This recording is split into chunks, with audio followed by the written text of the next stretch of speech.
नमस्कार, सभी का ऑनलाइन क्लास में फिर से स्वागत है, अभिनंदन है।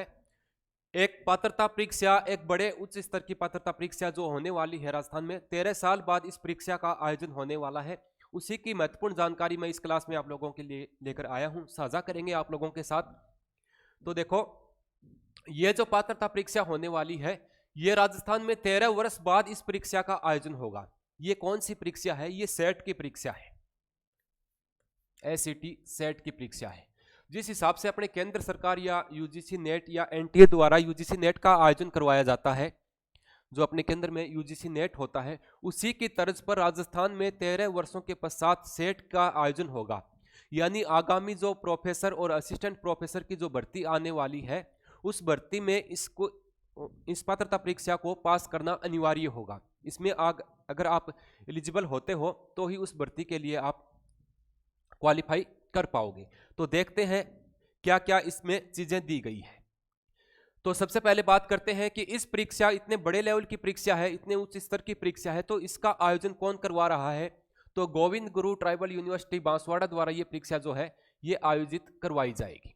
ठीक, नोटिफिकेशन आया हुआ है 9/1/2023 का है। क्या क्या चीजें हैं, किन किन सब्जेक्ट पे ये परीक्षा जो है वो अपने दे सकते हैं और क्या क्या क्वालिफिकेशन अपने पास होनी चाहिए, इस सभी पर चर्चा करेंगे। सबसे पहले तो मैं बात करूं, जैसा कि आप लोग सभी बच्चों ने लगभग जो देख रहे होंगे जिन्होंने मास्टर डिग्री कंप्लीट किया है, तो इसमें क्या होता है, जिन बच्चों के एमए में यानी कि जिन्होंने मास्टर डिग्री कंप्लीट किया है किसी भी सब्जेक्ट में, उनमें सामान्य वाले बच्चों के कितने अंक होने चाहिए? 55%। और SC ST OBC के जो कैंडिडेट हैं उनके 50% अंक यूजीसी नेट में रखे जाते हैं। वही वैधता यहां पर रखी गई है। फर्क इतना है कि वो जो है भर्ती, उसमें बहुत सारे सब्जेक्ट होते हैं, उसमें तमिल भी होता है, बंगाली, यानी कि काफी लैंग्वेज होती हैं, वो सभी उनमें सम्मिलित रहती हैं। बंगाली में तमिल है, ठीक है, मराठी है। लेकिन यहां पर चुनिंदा सब्जेक्ट के लिए ये पात्रता परीक्षा जो है इसका आयोजन होने वाला है। लगभग 25 या 26 सब्जेक्ट जो है वो रखे गए हैं। मैं जो मुख्य सब्जेक्ट है उन पे एक बार बात कर लेता हूं। जैसे ज्यादा बच्चों की संख्या है उन पे मैं बता देता हूं। कॉमर्स है, ज्यादा बच्चों की संख्या, इंग्लिश भी सब्जेक्ट रहेगा, जियोग्राफी है, हिंदी है, हिस्ट्री में भी बच्चों की तादाद जो है वो काफी रहती है, होम साइंस है, ठीक है, लाइफ साइंस है, फिजिकल एजुकेशन है।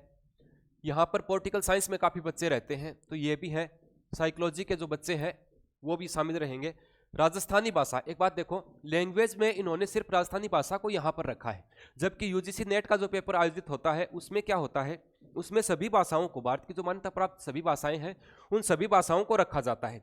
यहाँ पर जिन बच्चों ने मास्टर डिग्री यानी एमए किया है राजस्थानी में और उनके 55% अंक सामान्य वाले बच्चों के और 50% अंक SC ST OBC के जो बालक हैं उनके होंगे, तो वो यहाँ पर इस परीक्षा के लिए एलिजिबल होंगे। संस्कृत है, सोशियोलॉजी है, उर्दू है, यानी ये बताएं, माने कि 25 या 26 सब्जेक्ट जो हैं उनमें बच्चे यहाँ पर बैठ सकते हैं। आगे अगर बात करें तो जो काम की चीजें हैं वो मैं आपको बता देता हूं। यहाँ पर इन्होंने स्पष्ट मेंशन कर रखा है, जो EWS के और जनरल के बच्चे जो हैं सामान्य के, उनके एमए में कितने मार्क्स होने चाहिए? 55%। यानी आपने किसी भी सब्जेक्ट में एमए किया है और आप सामान्य से बिलोंग करते हैं तो आपके 55% अंक एमए में होने चाहिए, ठीक है। आपकी पोस्ट ग्रेजुएट में 55% अंक होने चाहिए। यहाँ पर OBC वाले बच्चों के लिए भी मेंशन कर रखा होगा, ये दे रखा है, हैव सिक्योर्ड लास्ट 50% अंक, यानी SC ST के बालक जो हैं उनके एमए में 50% अंक मिनिमम होने ही चाहिए, तो ही वो अप्लाई कर पाएंगे, अन्यथा वो यहाँ पर अप्लाई नहीं कर पाएंगे। हाँ, आगे देखते हैं, फीस वगैरह की बात कर लेते हैं। पहले पेपर के संदर्भ में बात करूं तो दो पेपर होने वाले हैं, वही है यूजीसी नेट में भी 2 पेपर का आयोजन होता है। दोनों पेपर समान होंगे, बीच में किसी भी प्रकार का कोई गैप नहीं होगा। पहला जो पेपर होगा उसमें 50 क्वेश्चन होंगे जो कि 100 नंबर के होंगे। दूसरे पेपर जो सब्जेक्ट का होगा उसमें 100 क्वेश्चन होंगे जो कि 200 नंबर के होने वाले हैं, ठीक है। रिसर्च एप्टीट्यूड है, पूछा क्या जाएगा पहले पेपर में, वही है जो नेट में होता है। रीजनिंग एबिलिटी, ये जो कंप्यूटर से संबंधित, मैं वैसे बोल के बता देता हूँ। टीचिंग एप्टीट्यूड आएगा, रिसर्च एप्टीट्यूड आएगा, करंट जीके आएगा, कंप्यूटर से के संदर्भ के क्वेश्चन आ सकते हैं, इंडिया जीके के क्वेश्चन इसमें आएंगे। कहने का मतलब मिक्स मसाला है पहले पेपर में। और कितने % होंगे? 50। किसी भी प्रकार की कोई नेगेटिव मार्किंग नहीं होने वाली है। दूसरा पेपर सब्जेक्ट का होगा। Subject selected by the candidate, यहाँ पर लिखा हुआ है आपने जो सब्जेक्ट सेलेक्ट किया है किसी भी बालक ने, उसी के तर्ज पर पेपर होने वाला है। पेपर का जो मीडियम है उसकी बात करें तो हिंदी और इंग्लिश दोनों भाषाओं में पेपर जो है वो आएगा। आगे कोई काम की चीज़ है तो मैं आप लोगों को और बता देता हूँ। और फाइनल जो कट ऑफ बनेगी तो वो दोनों पेपर को मिला करके ही कट ऑफ यहाँ पर बनती है। हाँ,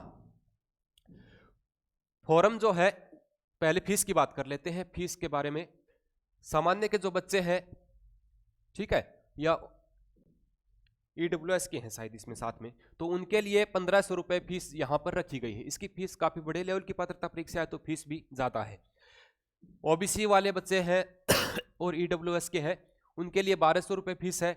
और SC ST के जो बालक हैं उनके लिए 750 रुपये फीस यहाँ पर रखी गई है। फॉर्म कब तक अप्लाई कर सकते हैं तो 12/1 से शुरू हो चुके हैं फॉर्म, अभी भरे जा रहे हैं, और 11 फरवरी 2023 तक फॉर्म जो है वो अप्लाई होंगे। एग्जाम डेट भी साथ ही मेंशन इन्होंने कर दी है, 19/3/2023। अब ये मत सोचना कि सब्जेक्ट के हिसाब से एग्जाम होगा तो अलग अलग डेट होंगी। एक दिन में 2 सब्जेक्ट का पेपर होगा, यानी 19/3/2023 से पेपर जो है वो शुरू हो जाएंगे। और कम से कम 25 सब्जेक्ट हैं तो उसका आधा आप कर लो, इतने दिन पेपर चलने वाला है। लगभग 12 के आसपास पेपर चलेगा, 12 दिन के आसपास, तो यानी कि 19 मार्च से पेपर यहाँ पर शुरू हो जाएगा। तो ये थी एक महत्वपूर्ण सूचना सेट एग्जाम के बारे में, जो कि एक पात्रता परीक्षा है प्रोफेसर और असिस्टेंट प्रोफेसर की जो आगामी भर्तियां होंगी उसके लिए इसको क्वालिफाई करना जरूरी होगा। इसको अगर क्वालिफाई करोगे तो ही उसके लिए एलिजिबल आप हो पाओगे। ठीक है, आप वीडियो को देखिए,